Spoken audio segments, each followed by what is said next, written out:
naho Nyatura ejo bararwanye hamwe barwanye na M23 n'uyu munsi babise basekurana. Hano haguye abasirikare ngo basaga 300, hagwamo abakoloneli batatu. Hanyuma rero mbahaye ikaze mu makuru menshi tubazaniye avugwa muri aka karere ka Afurika y'Uburasirazuba. Birumvikana cyane aho twibanda muri iyi minsi muri Repubulika Demokarasi ya Kongo, cyane ko ari kubera nyine ibintu bidasanzwe bishingiye ku mutekano muke ugirwamo uhari n'intambara z'urudaca zikomeje guhanganisha M23 umutwe wa M23 ndetse aho hanganye n'igisirikare cya leta ya Kongo FARDC n'abambari bacyo benshi SADC abacanshuro FDL wazarenda Barundi, abo bose baba bafatanya mu guhangana na M23 gusa mu bice bitandukanye rero byo muri teritwari Rucuru, Nyiragongo, Masisi. Ubu bari no kwerekera muri Karehe, angaha ni muri Sud Kivu cyangwa se mu ntara Kivu Amajyepfo.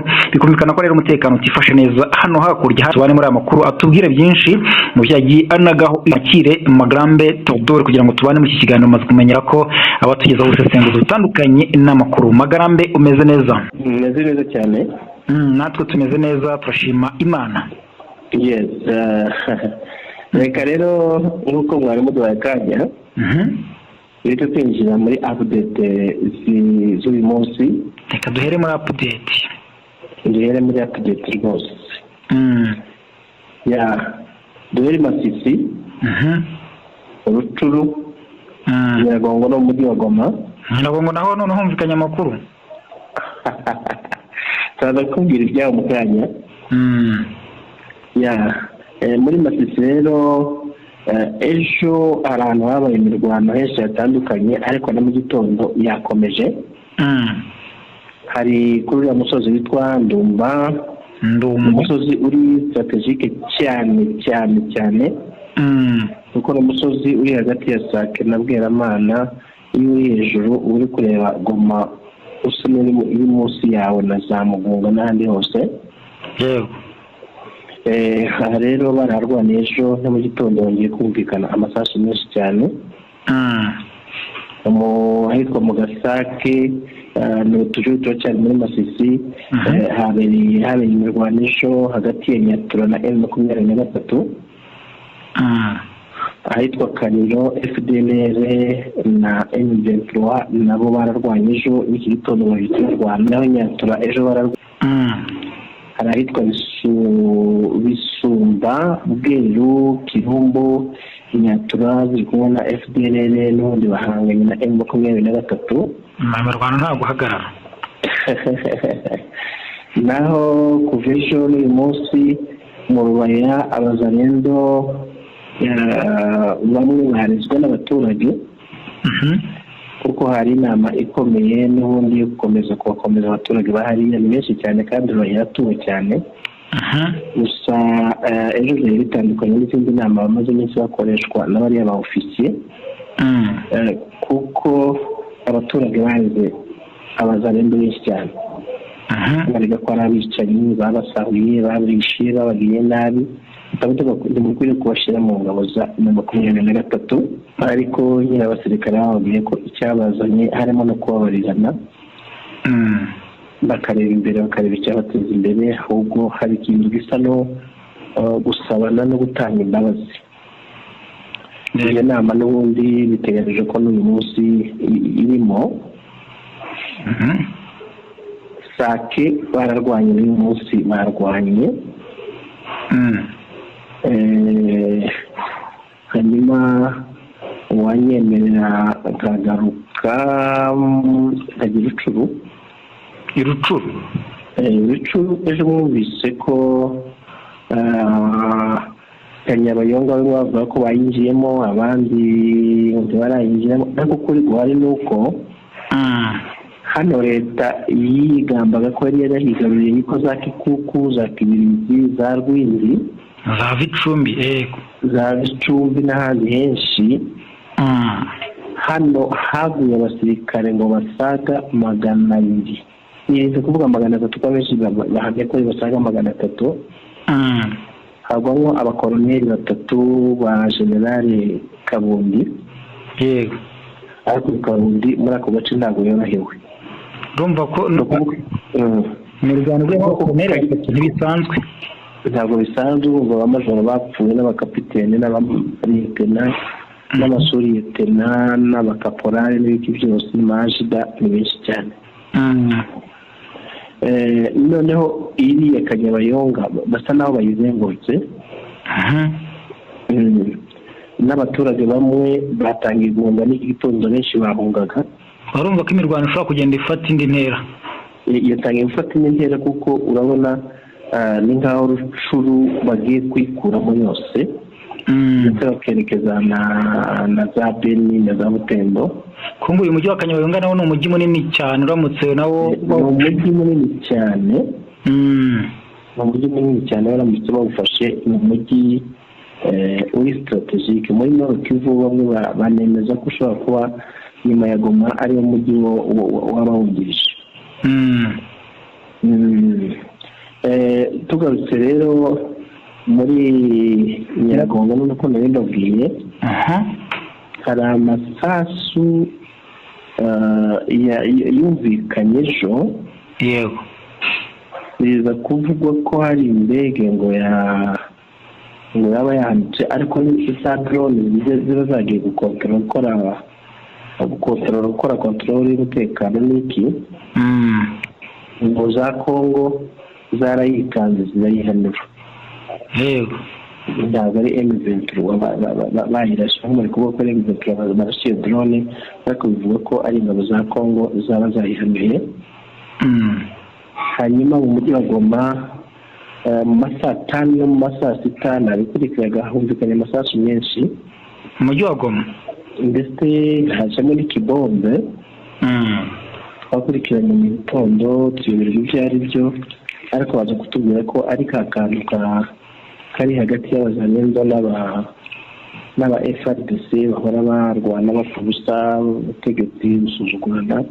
Nicyo kintu cyabaye.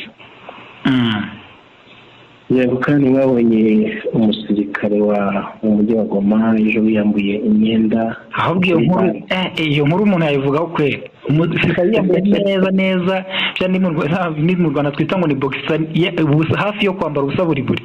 Uriya musirikare afite ukuri ariko. Umusirikare ari mu ishyamba ahora arwana buri munsi, yagera kuri banki ugasanga amafaranga ye barayariye ntayahari. Numvaga avuga ngo combien de mois, nicyo mbasha kumvamo mu gifaransa gitoya. Combien de mois? 11 mois. Amezi 11 ararwana, afite umuryango, afite iki. Noneho baramubesha ngo ntagenda amafaranga yahageze asanga ntayo. Icyo yakoze rero yise abakuramo imyenda ya gisirikare, ndetse n'imbere yari yasigaranye nyine akimbere barabibonye. Ariko noneho n'abandi basirikare baraho n'abapolisi baboneraho kumuvugiramo bati turapfuye n'inzara. Yabahaye inzira. Yabahaye inzira. Kwako ndi ubwo rero nibyo mbora ngarukaho nibaza niki gisirikare cya Kongo gishora amafaranga menshi cyane mu gisirikare, kuko gishyirwa no ku rutonde rwakoresha amafaranga menshi, ariko icy'inzara, icy'umushahara, icy'ibikoresho icy'umusirikare koko cyo gisigara inyuma gite. Ni ikibazo gikomeye cyane, kubera ko biri no kwexposa intege nke za guverinoma centrale, kuko nta kimanye umuturage. Twanyuze muri Sud Kivu, i Bukavu abasirikare 4 bari bakatiwe ubwo gupfa nyuma yo gushinjwa kwica abaturage 7 mu gace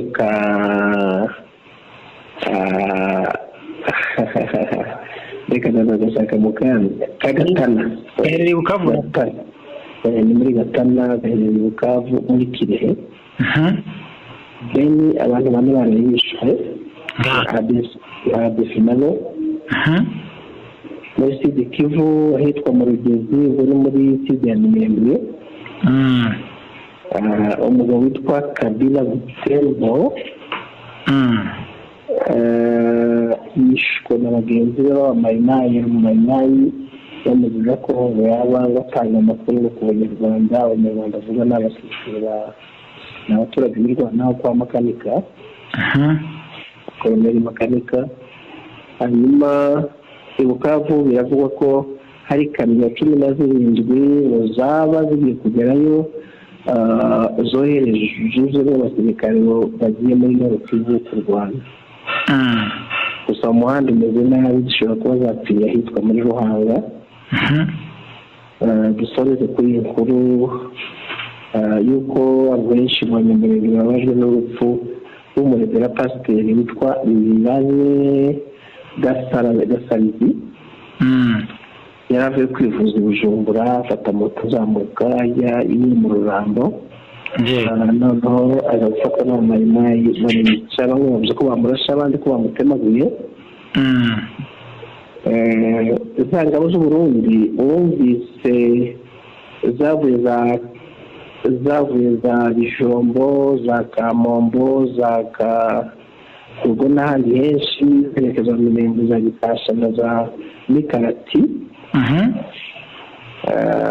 Hari inkuru twavuze ko ari byo ejo baribeshuza, ariko kuri guhari nuko mu by'ukuri uwo musirikare, abo basirikare bagiye bashaka gushakisha inzira zo kuja kurwanya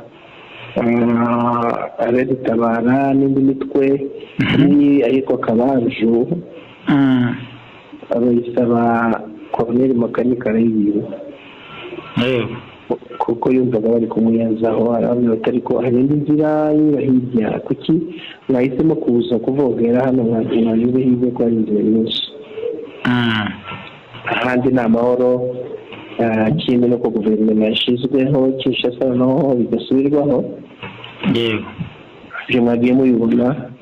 Twagiye tubibona, turanabigarukaho, ariko abo Barundi nabonye hari abari mu maboko ya M23 barabikurikiye no mu kiganiro umunyamakuru Sikove yahaye General Makenga uyobora M23. Hari abasirikare b'Abarundi bagaragajwe ko bafashwe mpiri, aba nabonye ngo ari gutabaza imiryango mpuzamahanga ati mu bitugiremo rwose, ndayishimiye atakambira Tshisekedi baganira na M23 tuva hanga, kuko urumva ko biri kose nubwo bagaragaza ko batabayeho ntabe, ariko urumva kumara igihe uri mu maboko atarayawe nk'uko kundi babivuga ntabwo byoroshye. ngo bari gutabaza ntibyoroshye. Batabaje kuva kera no gutangazamakuru bitari byabageraho. Yego, ariko bamaze iminsi batabaza, ndetse uribuka na sosiyete sivile yo mu gihugu cy'u Burundi yigeze kwandika urwandiko yandikira M23 ibasaba ko nyamuneka niba mufite abo basore be kubica. Bati twebwe turakomeza gusaba ko mwabatugarurira cyangwa basi mubashyira ahantu kandi mutwemere kuzajya tuza kubasura. Yego, M23 icyo gihe yemeye ko bafite,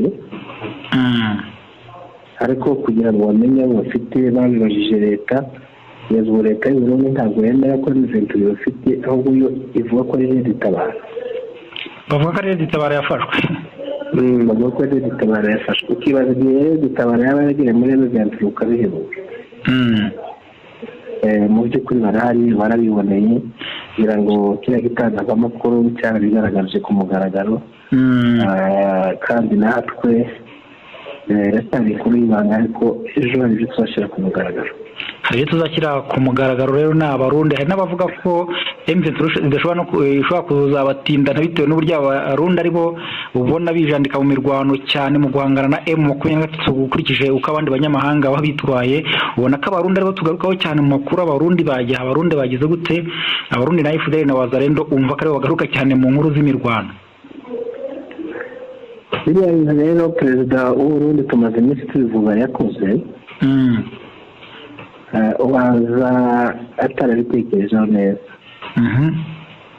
Yarabutse ku buryo bukomeye, kuko yakoze ikintu cyo kwiyenza ku buryo bukomeye cyane. Yakoze ikintu cyo kwiyenza, yaraje ageze kuri tele ahindura strategy. Hano leta yigambaga ko yari yarahigaruriye niko za Kikuku, za Kibirizi, za Rwindi, za Gicumbi n'ahandi henshi. Hano haguye abasirikare